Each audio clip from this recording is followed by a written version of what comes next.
All right, Mr. Steele, in the interest of your representation, continued representation of Mr. Williams,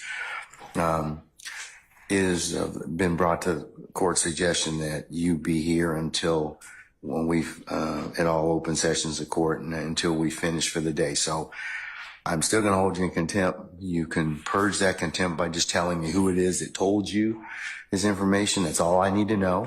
But at the end of today, I'll ask you that question again today. We did not take up any business in your absence, other than Mr. Adams eloquently saying he was not going to go forward without having you present with him. So, and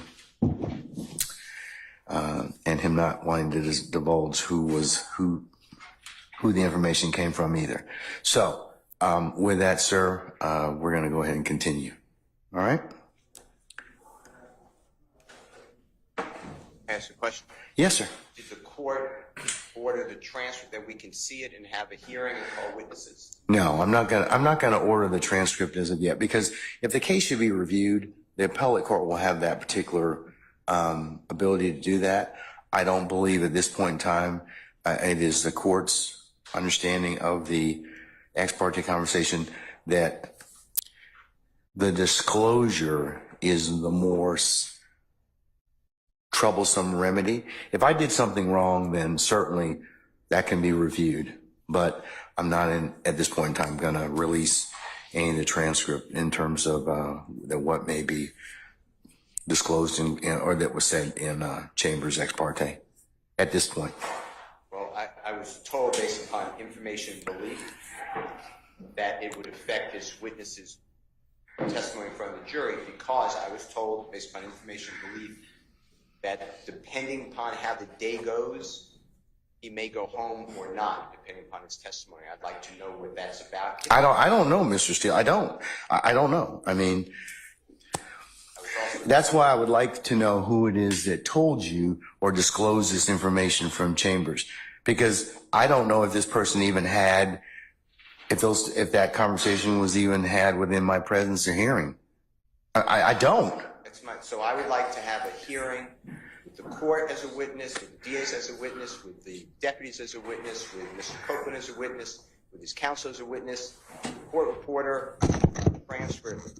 And Judge, I'm not trying to be harmful. Mr. Steele, I think that you're running a very thin professional responsibility line. I don't think you have cover at this point in time. I think you're blowing your coverage at this point, because I do think that somebody told you some things that violate privilege. What privilege? Attorney-client privilege. So, I mean, but that's beside the point at this point in time. We're not going to argue about that right now.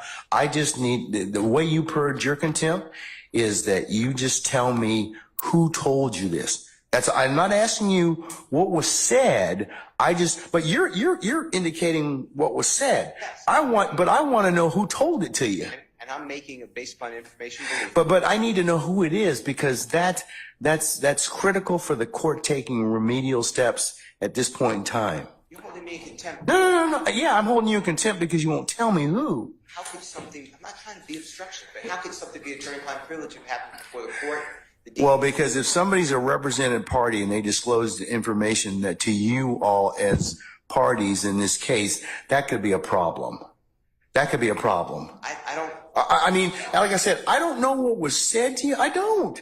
I'm trying to get out. Well, that's improper at this point in time. Why? Because you are telling the court conversations that you are privy to in my chambers that I know you weren't present.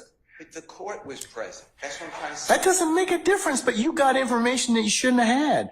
And then you turn around and you say, well, the court did something wrong and that we should be entitled to have the transcript. You all have contorted and perverted that particular process. You really have. What I said was it is a material part of the trial. It's not, well. Has a right to be at, and I'd like to exercise.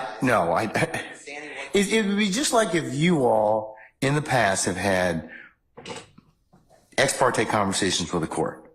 And I won't say about for what. You and Mr. Adams and others. That is your right. And that little period or that little conclave of discussion with the court protects you and protects the system. It's recorded and taken down. So if it needs to be reviewed later, it gets reviewed. But you have made something out of it that where I'm kind of at a disadvantage at this point in time. So, because I didn't invite you into that particular proceeding, and I don't think you had a right to be there. Well, all I know is what I told you, and there's more. Okay, well. There's a witness testifying who met with the court and the DAs. That doesn't concern us? Your Honor, Meaning the defense?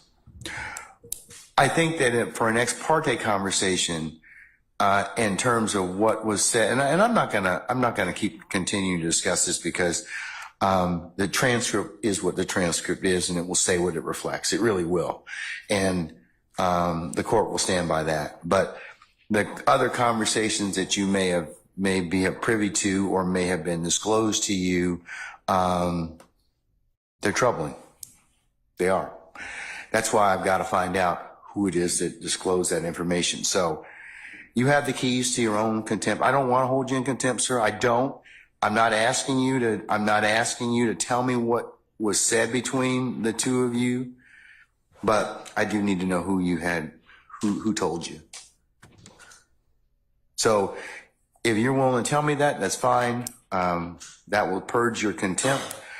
If you don't want to, then, I'll, unfortunately have to look at and waiting to get that information. So you can let me know.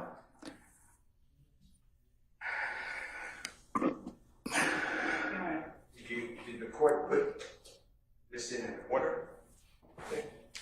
In terms of what, sir? I suppose contempt. It's criminal contempt. It's sua sponte criminal contempt, sir. You don't get to appeal from this.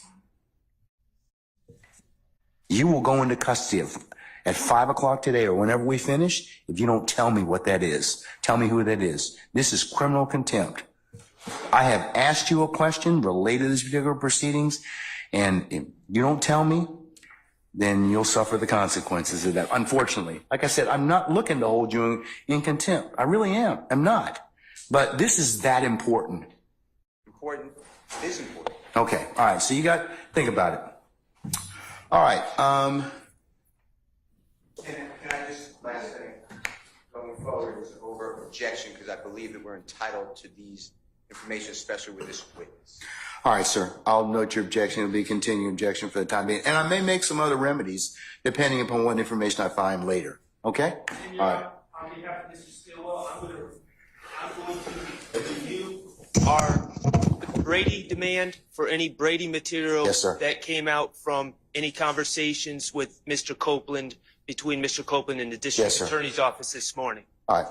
Summon our jurors, please. Yeah, bring him out, please.